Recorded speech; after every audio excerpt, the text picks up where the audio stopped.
Another day had passed, and tomorrow I will be healing the Grand Lord. Lord Whitman had collected all the resources at a record pace. He only took 5 days and wanted to start healing the Grand Lord immediately, but Grandmistress Charline had forced him to wait. It is a very delicate process, and we need to be completely prepared for it. A slight mistake would have dangerous consequences on the Grand Lord. I am currently sitting in the parlor, which is in a separate building from the one I live with my parents, waiting for a few important people who are coming secretly. The world thinks they are dead, and it would not be wise to let the others know otherwise. There is so much secrecy that I could even let my parents know about them, especially my mother, who could be considered a grandmaster. I looked at the holowatch, and seeing it was time, I stood up and opened the door connected to a parlor. It is a small room in which a teleportation formation had been carved. I walked inside the small room and waited they should arrive in a few seconds. Buzz, 11 seconds passed, and 3 people arrived in front of me, and all of them were grandmasters. All 3 of them are grandmasters, but I have spoken to only 2 of them, and the last one was unconscious when the last time I had seen him. Grandmaster Ryder, Grandmaster Graham, Grandmaster Solace, welcome, I said to the 3 people, especially staring at the guy in the center who looked to the man in his early 20s with deep blue hair and eyes which if one stared at long, one would feel a burning coldness. Weaker tyrants and those below them will have their souls burned looking into his eyes, which seem to have gained some power of a hell dragon physically.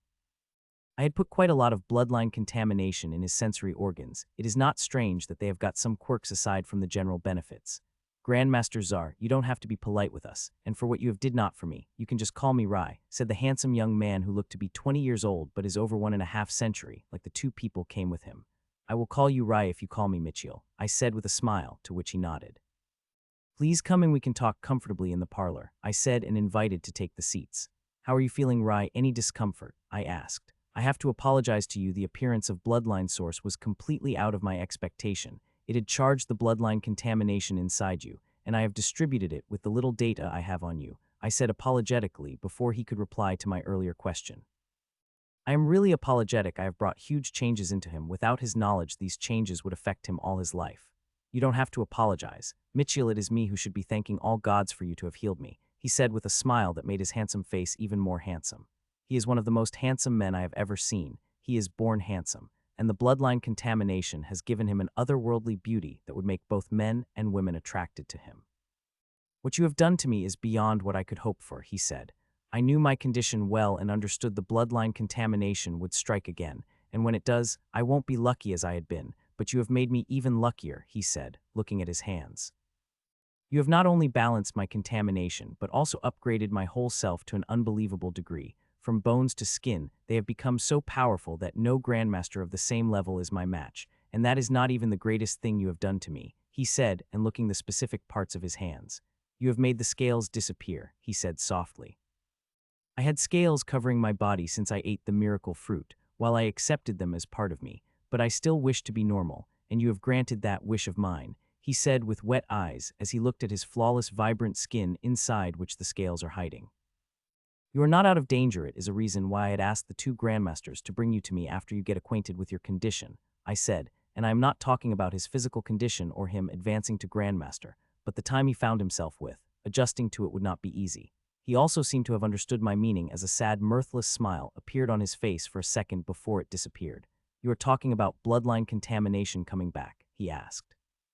I nodded and looked at the 2 grandmasters. What I am going to talk about next going to involve his core secrets. There is no need to hide anything. Mitchell, I trust Lily and Andre with my life, he said, seeing my hesitation. Your core is now powerful enough to call the source energies, and it will call it every time you advance, and like core, the bloodline contamination will also absorb it and try to spread it into your body. I stated the truth, and hearing that there were no surprises on their faces, they seemed to already know about the fact. Is there any way? Rain asked softly. There are 2, I replied, that bringing a smile on their faces, but my expressions remained serious. The first way is I remain with you when you advance so I could regulate the contamination as I did when I had healed you. The second is I imprint a formation on you, which will seal the bloodline contamination for a time of a day to a week depending on the power and quantity of contamination, I said, which brought serious expressions on their faces. These choices require your help, Rai noted, and I could only smile sadly at him.